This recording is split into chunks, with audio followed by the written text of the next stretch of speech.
A lot of the solutions that I talk about on Ctrl+Paint are technical ones. You know, how to use the brush tool better, how to use a certain command, and in turn, that makes our paintings better. Well, sometimes the best tricks are a lot more simple than that. So here's a painting I'm working on right now, and I am not quite sure about certain aspects of it. In fact, the last time I stopped working on it, I made this note to myself.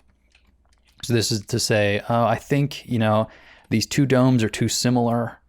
So what if I were to change the shape of one of them? Now, clearly this is not beautiful, but I have learned over the years that if I'm a little uncertain about something, the last thing I'll do before I stop working for the day is to leave myself a note right here in the document.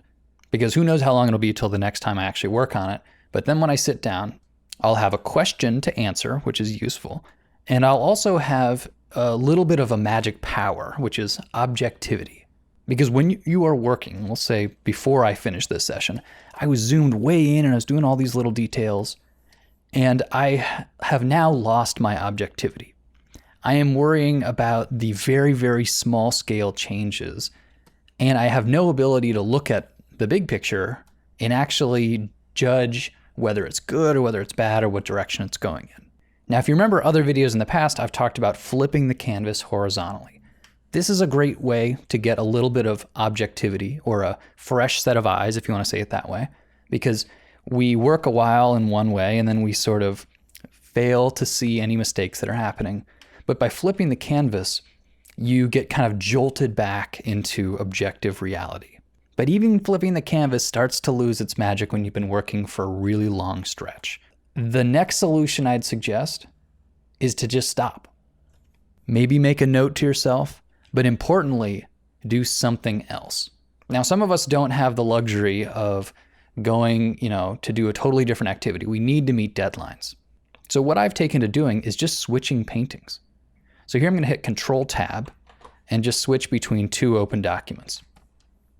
This is a totally different image. Here I'm working on the block-in phase for a much more traditional still life. And I'm looking back at it now, and I have this very brief window where I can look at it with fresh eyes and assess what's wrong.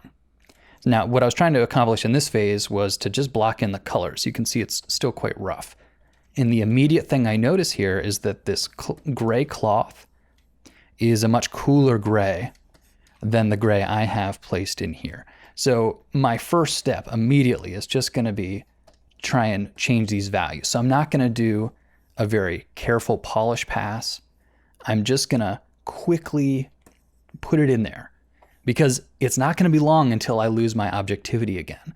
Once I sort of adjust to the current status of this painting, it becomes hard to have fresh eyes again.